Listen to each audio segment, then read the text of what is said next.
Sir Thomas ಮೊನ್ರೋ ಎಂಬಕ್ಕಂತದ British ಅಧಿಕಾರಿಯೊಬ್ಬರು ಶ್ರೀ ರಾಯರು ಬೃಂದಾವನದ ಪ್ರವೇಶ ಮಾಡಿದ 150 ವರ್ಷಗಳಾದ ಮೇಲೆ ಬ್ರಿಟಿಷ್ ಉಚ್ಚ ಅಧಿಕಾರಿಯೊಬ್ಬರಿಗೆ ತೋರಿದ ಮಹಿಮೆಯ ಭಾರತೀಯ ಸಾಧು ಸಂತರ ಭಕ್ತರ ಯೋಗಿಸಿದ್ದರ ಇತಿಹಾಸದಲ್ಲಿ ಸುವರ್ಣಾಕ್ಷರಗಳಿಂದ ಬರೆದ ಘಟನೆಯಾಗಿದೆ. ಕ್ರಿಸ್ತಶಕ 1820 ಸುಮಾರಿನ ಘಟನೆ ಇದು. ಆಗ ಶ್ರೀಮದ್ ಚಾರ್ಯರ ಮಹಾಸಂಸ್ಥಾನದಲ್ಲಿ ಸುಬುಧೇಂದ್ರರು 1807-1825 ಚಿಕ್ಕಪಟ್ಟಣದಲ್ಲಿ ಶ್ರೀ ಸುಜನೇಂದ್ರ ಗುರುಗಳು ವಿರಾಜಿಸಿದ್ದರು. ಶ್ರೀಗಳವರು ಚಿಕ್ಕಪಟ್ಟಿದ್ದಲ್ಲಿದ್ದು ಗುರುಗಳ ಸೇವೆ ಮಾಡಿ ಅನುಗೃಹೀತರಾಗಿದ್ದು, ಗುರುಗಳು ಬೃಂದಾವನಸ್ಥರಾದ ಮೇಲೆ 1825ರಿಂದ 1836ರವರೆಗೆ ಮಹಾಸಂಸ್ಥಾನವನ್ನಾಳಿ ಕೀರ್ತಿ ಗಳಿಸಿದರು. ಅವರು ಶ್ರೀಮಠದ ಮೂಲಸ್ಥಳವಾದ ನಂಜನಗೂಡಿನಲ್ಲಿದ್ದರು. ಆ ವೇಳೆಗಾಗಲೇ ಸಮಸ್ತ ಭಾರತವು ಆಂಗ್ಲರ ಆಳ್ವಿಕೆಗೆ ಒಳಪಟ್ಟಿತೆಂದು ಹೇಳಬಹುದು. ಈಸ್ಟ್ ಇಂಡಿಯಾ ಕಂಪನಿಯವರು ಮುಂತಾಗಿ ಅನೇಕರಿಗೆ ನೀಡಿದ್ದ ದತ್ತಿ ಬಿಟ್ಟಿದ್ದ ಗ್ರಾಮ, ಭೂಮಿ, ಜಾಗರಿಗಳನ್ನು ಯಾವ ಉದ್ದೇಶದಿಂದ ರಾಜರು ದಾನ ಮಾಡಿದ್ದರೋ ಅದು ನೆರವೇರುತ್ತಿದೆಯೋ ಇಲ್ಲವೇ ಇಂದಿನ ರಾಜರಿತ್ತ ದಾನಗಳು ಸರಿಯೇ ಅಲ್ಲವೋ ಅದನ್ನು ಸಂಸ್ಥೆಗಳು ಜನರು ಅಧಿಕೃತವಾಗಿ ಅನುಭವಿಸುತ್ತಿರುವರೋ ಇಲ್ಲವೇ ಅದನ್ನು ತಾವು ಮುಂದುವರಿಸಿಕೊಂಡು ಬರಬೇಕೇ ಬೇಡವೋ ಎಂಬುದು ವಿಮರ್ಶಿಸಿ ಸೂಕ್ತ ಕಾರ್ಯವನ್ನು ಕೈಗೊಳ್ಳಲು ಈಸ್ಟ್ ಇಂಡಿಯಾ ಕಂಪನಿಯವರು ಸರ್ವೆ ಸೆಟಲ್ಮೆಂಟ್ ಕಮಿಷನ್ಗಳನ್ನು ಏರ್ಪಡಿಸಿದ್ದರು. ಕಂಪನಿಯ ಅಧಿಕಾರಿಗಳು ದೇಶದಲ್ಲೆಲ್ಲ ಈ ಕಾರ್ಯದಲ್ಲಿ ತೊಡಗಿದ್ದರು. ಅವರಲ್ಲಿ ಸರ್ ಥಾಮಸ್ ಮೊನ್ರೋ ಎಂಬುವರು ಮದ್ರಾಸ್ ಆಧಿಪತ್ಯದ ಸರ್ವೆ ಸೆಟಲ್ಮೆಂಟಿನಿಂದ ಉಚ್ಚ ಅಧಿಕಾರಿಗಳಾಗಿದ್ದರು. ಬಳ್ಳಾರಿಯ ಬಿಡಾರ ಒಡ್ಡಿದ್ದ ಮೊನ್ರೋ ಸಾಹೇಬರು ಬಳ್ಳಾರಿ ಜಿಲ್ಲೆಯ ಮಂತ್ರಾಲಯ ಗ್ರಾಮ ವಿಚಾರವಾಗಿ ತನಿಖೆ ಮಾಡಲು ಆಪ್ತ ಕಾರ್ಯದರ್ಶಿ, ಶಿರಸ್ತೇದಾರ್, ಗುಮಾಸ್ತ ಮುಂತಾದವರೊಡನೆ ಮಂತ್ರಾಲಯಕ್ಕೆ ಬಂದು ಬಿಡಾರ ಮಾಡಿದರು. ಆಂಗ್ಲ ಅಧಿಕಾರಿಗಳು ಮಂತ್ರಾಲಯವನ್ನು ಸ್ವಾಧೀನಪಡಿಸಿಕೊಳ್ಳಲು ಬಂದಿರುವರೆಂದರೂ ಜನರು ಹೌಹರಿದರು. ಮಠಾಧೀಶರು ನಂಜನಗೂಡಲ್ಲಿದ್ದರು. ಮಂತ್ರಾಲಯಕ್ಕೆ ಸಂಬಂಧಿಸಿದ ಕಾಗದ ಪತ್ರಗಳು ಮಠದಲ್ಲಿದ್ದವು. ಆಗ ಮಂತ್ರಾಲಯದಲ್ಲಿ ಶ್ರೀಮಠದ ಪ್ರತಿನಿಧಿಯೊಬ್ಬರದ್ದು ರಾಯರ ಪೂಜಾರಾಧನೆಯ ಮೇಲ್ವಿಚಾರಣೆ ನೋಡುತ್ತಾ ಅಧಿಕಾರಿಗಳಿದ್ದರು. ಗ್ರಾಮಕ್ಕೆ ಸಂಬಂಧಿ ಕಾಗದ ಪತ್ರಗಳನ್ನು ನಂಜನಗೂಡಿನಿಂದ ತರಿಸಲು ಕಾಲಾವಕಾಶವೂ ಇರಲಿಲ್ಲ. ಏಕೆಂದರೆ ಅಧಿಕಾರಿಗಳು ಆಗಲೇ ಗ್ರಾಮಕ್ಕೆ ಬಂದು ಬಿಟ್ಟಿದ್ದರು. ಮುಂದೇನು ಮಾಡಲು ತೋಚದೆ ಮಠದ ಅಧಿಕಾರಿಗಳು ಗೌಡ, ಕುಲಕರ್ಣಿ ಮತ್ತು ಗ್ರಾಮಸ್ಥರೊಡನೆ ಸಮಾಲೋಚಿಸಿ ಮೊನ್ರೋ ಜೊತೆ ಬಂದಿದ್ದ ದೇಶೀಯ ಅಧಿಕಾರಿಗಳು ಪರಿಸ್ಥಿತಿಯನ್ನು ನಿವೇದಿಸಿದರು. ಸರ್ವೆ ಸೆಟಲ್ಮೆಂಟ್ ಇಲಾಖೆಯಲ್ಲಿ ಅನೇಕ ದೇಶೀಯ ಅಧಿಕಾರಿಗಳು ಇದ್ದರು. ಮೊನ್ರೋ ಜೊತೆ ಬಂದವರೆಲ್ಲ ಭಾರತೀಯರೇ ಆಗಿದ್ದು ಅವರಿಗೆ ಶ್ರೀಮಠಕ್ಕೆ ಗ್ರಾಮವನ್ನು ಉಳಿಸಿ ಕೊಡಬೇಕೆಂಬ ಹಂಬಲವಿದ್ದರೂ ಬ್ರಿಟಿಷ್ ಅಧಿಕಾರಿಯ ಮುಂದೆ ನಿಂತು ವಾದಿಸುವ ಧೈರ್ಯವಿರಲಿಲ್ಲ. ಮಠದ ಅಧಿಕಾರಿ ಗೌಡ, ಕುಲಕರ್ಣಿ, ಗ್ರಾಮಸ್ಥರು ದೇಶೀಯ ಅಧಿಕಾರಿಗಳಿಗೆ ಶ್ರೀರಾಯರ ಮಹಿಮೆ ಅದ್ಯಾಪಿ ಅವರು ಬೃಂದಾವನದಲ್ಲಿರುವ ವಿಚಾರವನ್ನು ಹೇಳಿ ಹೇಗಾದರೂ ಗ್ರಾಮವನ್ನು ಉಳಿಸಿಕೊಡಬೇಕೆಂದು ದುಂಬಾಲು ಬಿದ್ದರು. ಶ್ರೀರಾಯರ ಮಹಿಮೆಗಳನ್ನು ಕೇಳಿ ತಿಳಿದ ಶಿರಸ್ತೇದಾರ್, ಗುಮಾಸ್ತೆ ಮುಂತಾದವರು ಮಂತ್ರಾಲಯವು ಜಪ್ತವಾಗದಂತೆ ಮಾಡಬೇಕೆಂದು ಸಂಕಲ್ಪಿಸಿ ಧೈರ್ಯವಹಿಸಿ ಮೊನ್ರೋ ಸಾಹೇಬರಲ್ಲಿ ಎಲ್ಲ ವಿಚಾರವನ್ನು ಅರಿವಿಸಿದರು. ಅವರು ಮಾತು ಕೇಳಿ ಮೊನ್ರೋ ಸಾಹೇಬರು ನಕ್ಕು, ನನಗೂ ದೇವರು, ಸಾಧುಗಳಲ್ಲಿ ನಂಬಿಕೆ ಇದೆ. ಆದರೆ 150 ವರ್ಷಗಳ ಹಿಂದೆ ಸಶರೀರವಾಗಿ ಸಮಾಧಿಯಾದ ಒಬ್ಬ ಯೋಗಿಗಳು ಇನ್ನೂ ಜೀವಂತವಾಗಿರುವರೆಂದು ನೀವು ಹೇಳುತ್ತಿರುವುದು ವಿಚಿತ್ರವಾಗಿದೆ. ಅದನ್ನು ನಂಬಲು ಸಾಧ್ಯವಿಲ್ಲ. ಈ ಬಗೆಯ ಕಲ್ಪನೆಯೇ ಹಾಸ್ಯಾಸ್ಪದ ಮತ್ತು ಮೂಢನಂಬಿಕೆ. ಭಾರತೀಯರಾದ ನೀವು ಏನನ್ನು ಬೇಕಾದರೂ ನಂಬುತ್ತೀರಿ. ಪ್ರತ್ಯಕ್ಷ ಪ್ರಮಾಣ ಅಥವಾ ಸರಿಯಾದ ಕಾಗದ ಪತ್ರಗಳಲ್ಲಿ ಅದನ್ನು ವಿವೇಚಿಸಿ ನಿರ್ಣಯ ನೀಡುತ್ತೇನೆ. ಇಲ್ಲದಿದ್ದರೆ ಆಂಗ್ಲ ಪ್ರಭುತ್ವದ ಆಜ್ಞೆಯಂತೆ ಗ್ರಾಮವನ್ನು ಜಪ್ತಿ ಮಾಡದೆ ವಿಧಿ ಇಲ್ಲ. ನೀನು ಇಷ್ಟು ಹೇಳುವುದರಿಂದ ನಾನು ಒಮ್ಮೆ ಪ್ರತ್ಯಕ್ಷವಾಗಿ ನಿಮ್ಮ ಗುರುಗಳ ಸಮಾಧಿಯನ್ನು ಸಂದರ್ಶಿಸಿ ಅನಂತರ ತೀರ್ಮಾನ ಮಾಡುತ್ತೇನೆ ಎಂದು ಹೇಳಿದರು.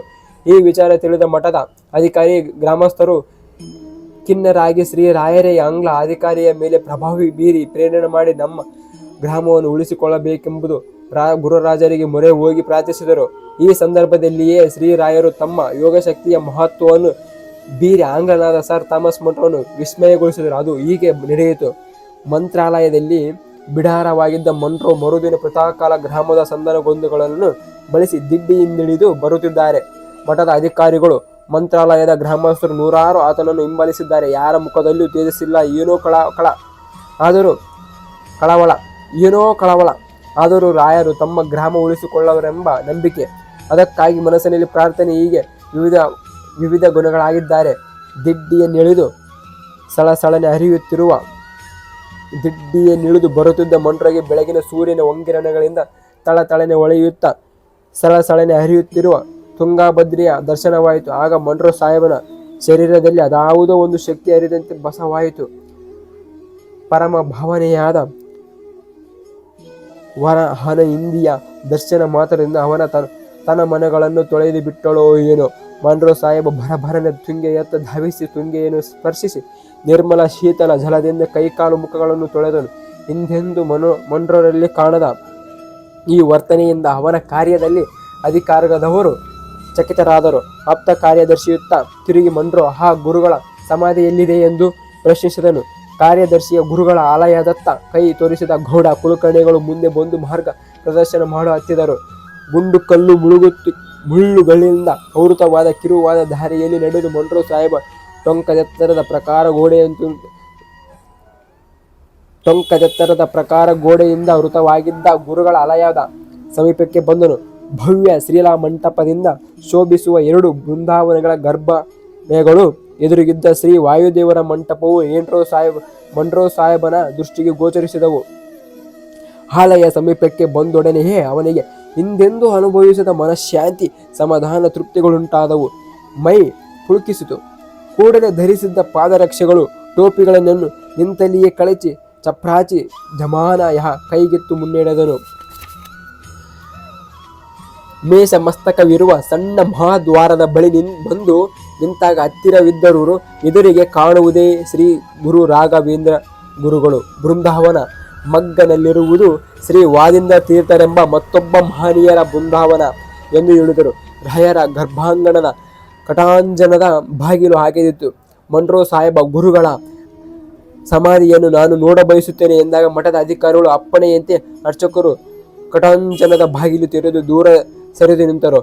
ಇಂದ್ರ ನೀಲಮಣಿ ಕಾಂತಿಯಿಂದ ನಾಮ ಮುದ್ರೆ ತುಳಸಿ ಆಹಾರಗಳಿಂದ ಅಲಂಕೃತವಾದ ರಾಯರ ಭವ್ಯ ಬೃಂದಾವನ 2 ಪಾರ್ಶ್ವಗಳಲ್ಲಿ ಇಲ್ಲಿ ಶರಣಾಗತರಾಗಿ ಬಂದರೆ ಅಜ್ಞಾನದ ಕತ್ತಲನ್ನು ಕಳೆದು ಜ್ಞಾನದ ಬೆಳಕನ್ನು ಈ ಜ್ಞಾನಿ ನಾಯಕರು ಕರುಣಿಸುವರು ಎಂದು ಸಾರುತ್ತಿವೆಯೋ ಎಂಬಂತಿರುವ 2 ನಂದಾದೀಪಗಳು ಮಿನುಗುತ್ತಿದ್ದವು. ರಾಯರ ಬೃಂದಾವನದ ದರ್ಶನದಿಂದ ಹರ್ಷಿತರಾದ ಜನರು ರಾಜಾಧಿರಾಜ ಗುರು ಸಾರ್ವಭೌಮ ಗೋವಿಂದ ಗೋವಿಂದ ಎಂದು ಜಯಘೋಷ ಮಾಡಿ ನಮಿಸಿ ಕರಜೋಡಿಸಿ ನಿಂತರು.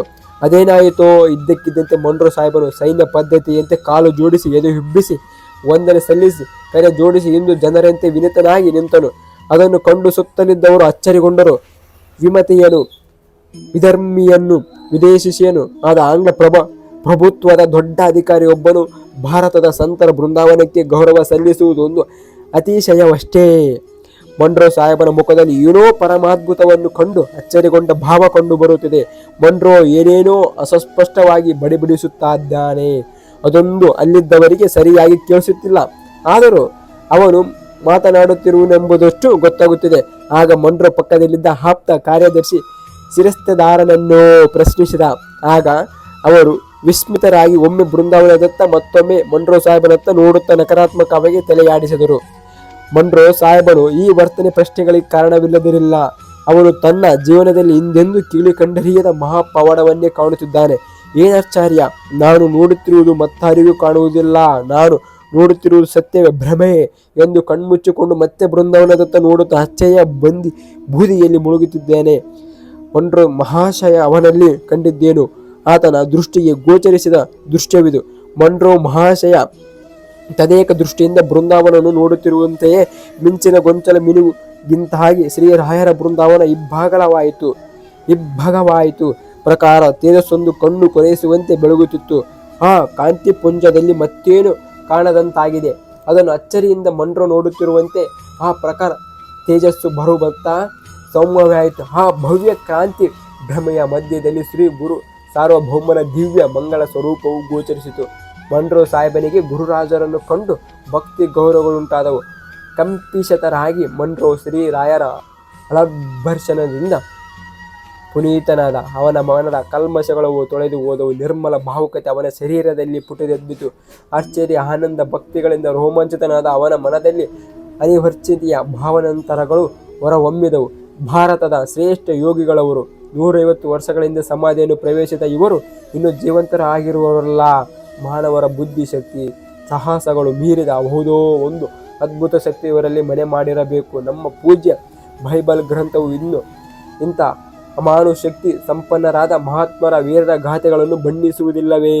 ನಿಜ, ದೇವರ ದಾಸರಿಗೆ ಅದಾವುದು ತಾನೇ ಅಸಾಧ್ಯ. ಪ್ರಪಂಚವೇ ತಮ್ಮೆದುದೆಂದು ತಿಳಿದು ವಿಶ್ವದ ಕಲ್ಯಾಣಕ್ಕಾಗಿ ಯೋಗ ತಪೋನಿತರಾದ ಇಂಥ ಮಹಾತ್ಮರಿಂದಲೇ ಜಗತ್ತಿನ ಉದ್ಧಾರ ಸಾಧ್ಯ. ಮಾನವನು ಅಪಪೂರ್ಣ ಅಲ್ವಾ? ಅಲ್ಪವೂ ಆದ ತನ್ನ ಶಕ್ತಿ ಸಾಹಸಗಳನ್ನೇ ನಂಬಿ ದ್ವೇಷ, ಪ್ರತಿಹಿಂಸೆ, ಆಕ್ರಮಣ ಭಾವನೆ, ಸ್ವಾರ್ಥಗಳಿಂದ ಮೈಮರೆತು ಸರ್ವಶಕ್ತನಾದ ದೇವರಿಂದ ದೂರವಾಗಿದ್ದಾನೆ ಮತ್ತು ತನ್ನ ಜಗತ್ತಿನ ನಾಶದ ಹಾದಿಯಲ್ಲಿ ಮುನ್ನಡೆದಿದ್ದಾನೆ.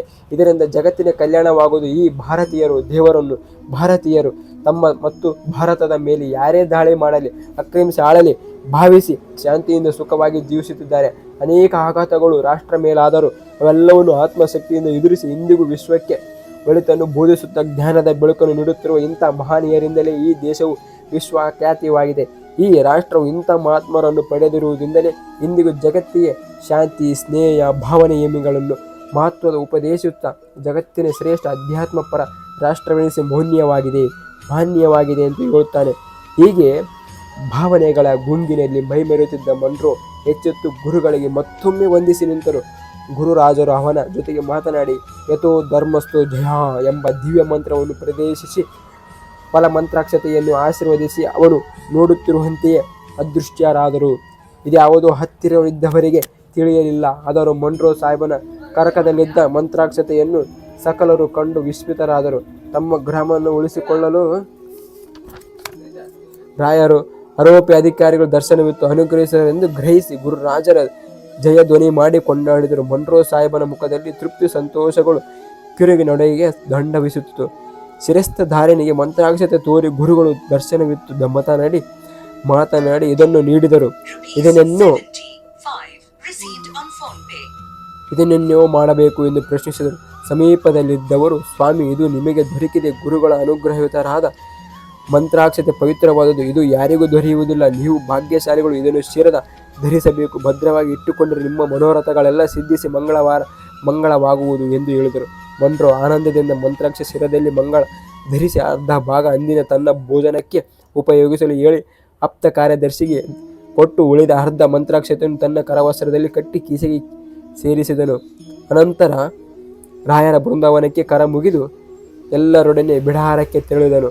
ಅಂದು ಗುರುಗಳಿತ್ತ ಮಂತ್ರಾಕ್ಷತೆಯಿಂದ ತಯಾರಿದ್ದ ಭೋಜನವನ್ನು ಸ್ವೀಕರಿಸಿ ತೃಪ್ತನಾಗಿ ಮನ್ರೋ ಸಾಹೇಬನು ಅಲ್ಲಿಯೇ ಮಂತ್ರಾಲಯ ಗ್ರಾಮವಾಸಿ ರಾಘವೇಂದ್ರ ಸ್ವಾಮಿಗಳವರ ಮಠಕ್ಕೆ ಶಾಶ್ವತವಾಗಿ ನಡೆದು ಬರುವಂತೆ ಲಿಖಿತ ಮೂಲಕವಾಗಿ ಅಪ್ಪಣೆ ಮಾಡಿ ಅದರ ಒಂದು ಪ್ರತಿಯನ್ನು ಶ್ರೀಮಠದ ಅಧಿಕಾರಿಗಳಿಗೆ ಕೊಟ್ಟು ಬಳ್ಳಾರಿಗೆ ಪ್ರಯಾಣ ಬೆಳೆಸಿದನು. ಮುಂದೆ ಕೆಲ ದಿನಗಳಾದ ಮೇಲೆ ಈ ಎಲ್ಲ ವಿಚಾರಗಳನ್ನು ಶ್ರೀಮಠದ ಅಧಿಕಾರಿಯಿಂದ ತಿಳಿದ ಪೀಠಾಧಿಪತಿಗಳು ಆನಂದಭರಿತರಾಗಿ ಶ್ರೀರಾಯರ ಮಹಿಮೆಯನ್ನು ಕೊಂಡಾಡಿದರು.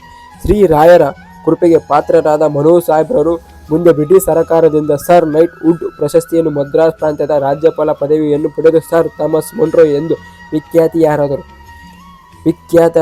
ಶ್ರೀ ಗುರುರಾಜರ ಈ ಅದ್ಭುತವಾದ ಪವಾಡವು ಬಳ್ಳಾರಿಯ ಗೆಜುಟಿಯರ್ ನಲ್ಲಿ ನಮೂದಾಗಿರುವುದನ್ನು ಇಂದಿಗೂ ಕಾಣಬಹುದಾಗಿದೆ. ಇದಲ್ಲದೆ ಕೃಷ್ಣಸ್ವಾಮಿರಾವ್ ಎಂಬುವರು ಬರೆದಿರುವ ಸರ್ ಥಾಮ್ ಮನ್ರೋ ಎಂಬ ಗ್ರಂಥದಲ್ಲಿ ಮನ್ರೋ ಸಾಹೇಬರು ಮಂತ್ರಾಲಯದಲ್ಲಿ 150 ವರ್ಷಗಳ ಹಿಂದೆ ಶರೀರವಾಗಿ ಸಮಾಧಿಸ್ಥರಾದ ಶ್ರೀ ರಾಘವೇಂದ್ರ ಸ್ವಾಮಿಗಳಿಗೆ ಯೋಗಿಗಳು ತಮಗೆ ದರ್ಶನವಿತ್ತು ಮಾತನಾಡಿ ಮಂತ್ರಾಕ್ಷತೆ ಕೊಟ್ಟು ಆಶೀರ್ವದಿಸಿ ವಿಚಾರವನ್ನು ಲಂಡನ್ನಿನಲ್ಲಿದ್ದ ತಮ್ಮ ಮಗಳಿಗೆ ಬರೆದ ಪತ್ರದಲ್ಲಿ ಬರೆದರೂ ಕಂಡುಬಂದಿದೆ. ಭಾರತೀಯ ದೇವರು ಧರ್ಮಗಳನ್ನು ನಂಬಿರುವ ಆಸ್ತಿಕರು. ಅದರಿಂದ ಅವು ರಾಯರ ಮಹಿಮೆಯನ್ನು ಕೊಂಡಾಡುವುದು ಸ್ವಾಭಾವಿಕ. ಆದರೆ ನಮ್ಮವನಲ್ಲದ ವಿದೇಶಿಯು ವಿಧರ್ಮಿಯನು ಬ್ರಿಟಿಷ್ ಸಾಮ್ರಾಜ್ಯದ ಓರ್ವ ಉಚ್ಚ ಅಧಿಕಾರಿಯಾದ ಸರ್ ಥಾಮಸ್ ಮನ್ರೋ ಸಾಹೇಬನಂತವರು ಶ್ರೀರಾಯರು 150 ವರ್ಷಗಳ ನಂತರವೂ ಜೀವಂತವಾಗಿದ್ದು ತನಗೆ ದರ್ಶನವಿತ್ತು ಮಾತನಾಡಿ ಮಂತ್ರಾಕ್ಷತೆ ಕೊಟ್ಟು ಅನುಗ್ರಹಿಸುವರೆಂದು ಹೇಳಿ ಬರೆದಿರುವುದು ನಿಜವಾಗಿ ಭಾರತೀಯ ಮುಖ್ಯವಾಗಿ ಶ್ರೀರಾಯರ ಮಹಿಮೆಯನ್ನು ಎತ್ತಿ ತೋರುವ ಮಹಾಪ್ರಾಣವಾಗಿದೆ. ಈ ದೃಷ್ಟಿಯಿಂದ ವಿಚಾರ ಮಾಡಿದಾಗ ಶ್ರೀ ಗುರುರಾಜರು ಸಶರೀರಾಗಿ ಬೃಂದಾವನ ಪ್ರವೇಶ ಮಾಡಿ 2ನೇ ಶತಮಾನದ ಮಧ್ಯ ಭಾಗದಲ್ಲಿ ಮನ್ರೋ ಸಾಹೇಬರಿಗೆ ತೋರಿದ ಈ ಮಹಿಮೆಯನ್ನು ಅತ್ಯಂತ ಮಹತ್ವಪೂರ್ಣ ಘಟನೆ ಎಂದು ಧಾರಾಳವಾಗಿ ಹೇಳಬಹುದು.